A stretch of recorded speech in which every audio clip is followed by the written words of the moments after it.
hindi tama yung script. Sino naglabas ng Madriaga? 'Di ba? Makikita mo may kanya-kanyang spheres of influence na nag-ooperate yung mga operators nitong administrasyon na ito. I've never seen itong demolition job kay Vice President Duterte is far more greater than the demolition job done on then Speaker Senate President Villar and then si Vice President Binay. Ito kasi walang pahinga kay BP Sara since 2023.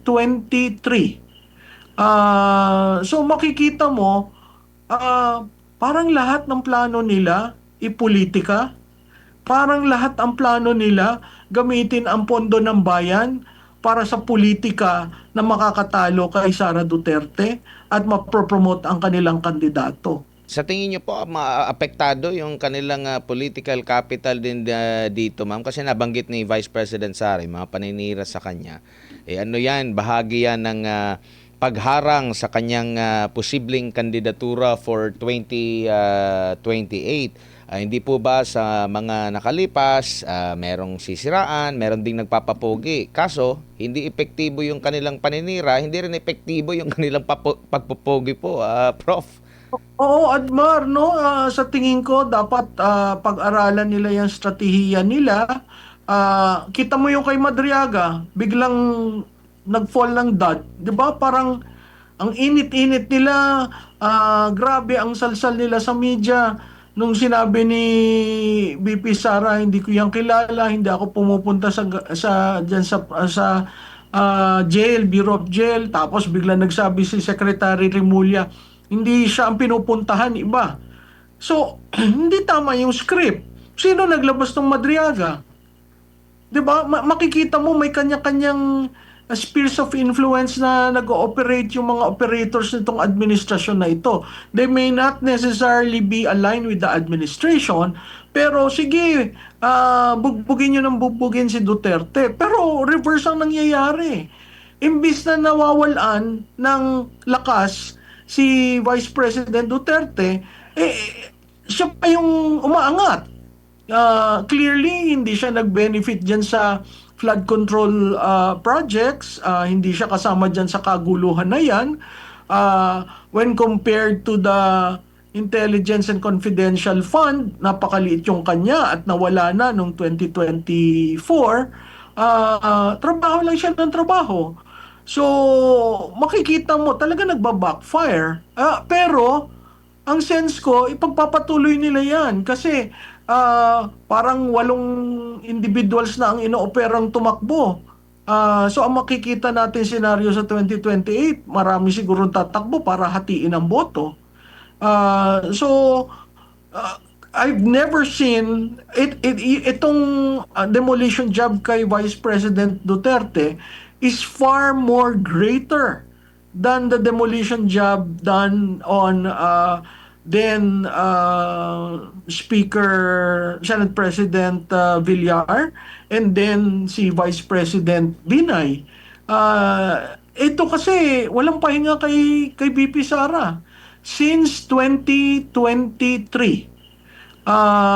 So makikita mo, parang lahat ng plano nila ipolitika, parang lahat ang plano nila gamitin ang pondo ng bayan para sa politika na makakatalo kay Sara Duterte at mapropromote ang kanilang kandidato.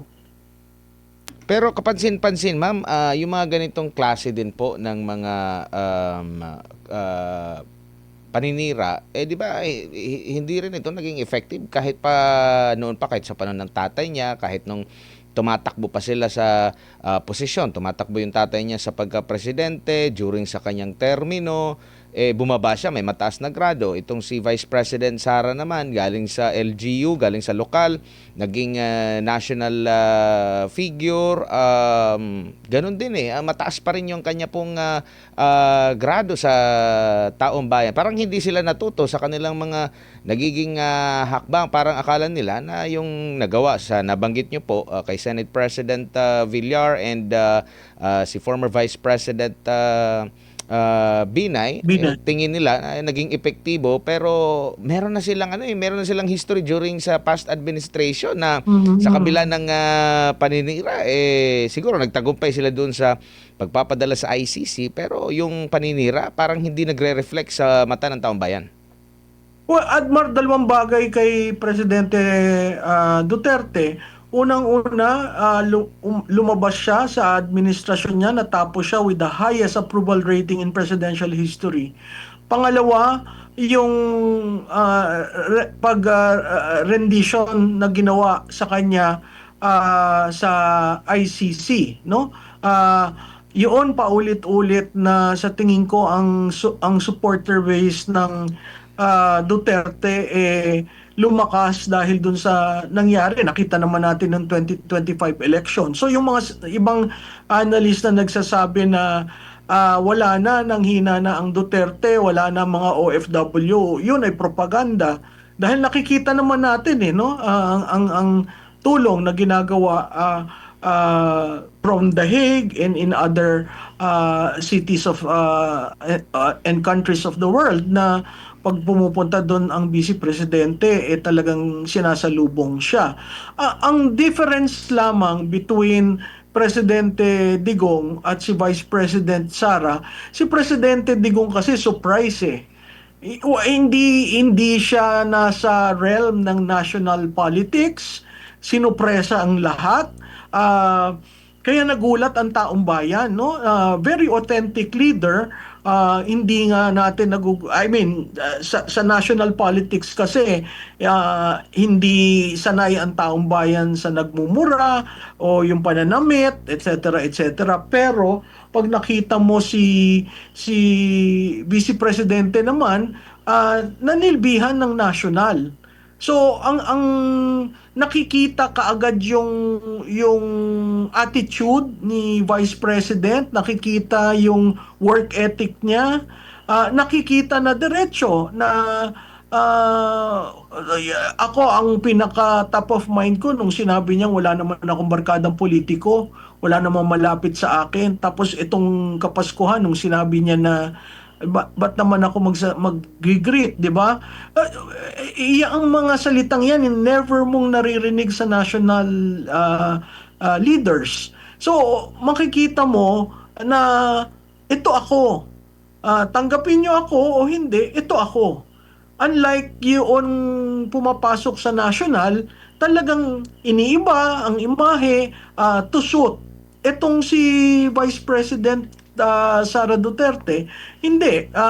Sinasabi niya sa taong bayan, ganito ako, hindi ako magbabago para lang sa politika. Na yun yung authenticity na nakikita mo sa tatay. Yun nga lang, ang tatay, dahil hindi nanilbihan ng national, hindi natin gaanong kakilala nung pumasok. Siguro yung mga taga Davao, yung taga Mindanao, kilalang kilala. Pero yung mga taga Luzon, parang nagulat sila na may ganun palang katapang na tao. So, that's major difference. Yun nga lang, siguro what works for the Vice President is the high approval rating of the father as well as unfortunately the rendition in the ICC na patuloy na hihinagpis ang Duterte base dahil basta ganun na lang pala ang kadali magpadala ng isang dating pangulo na nilbihan ng tapat ng 6 na taon.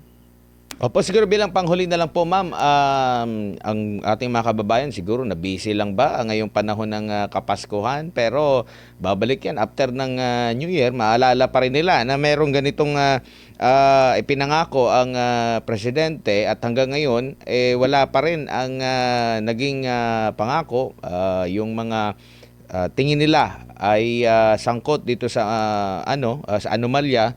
Naging merry at happy pa rin yung kanilang Christmas at New Year kasi hindi pa sila na bilanggo, Prof. Mar, alam mo, nakakangiti tayo dahil Pasko, bakasyon, kaarawan ni Jesus, no? Siguro tama yung sinabi mo, itinabi muna.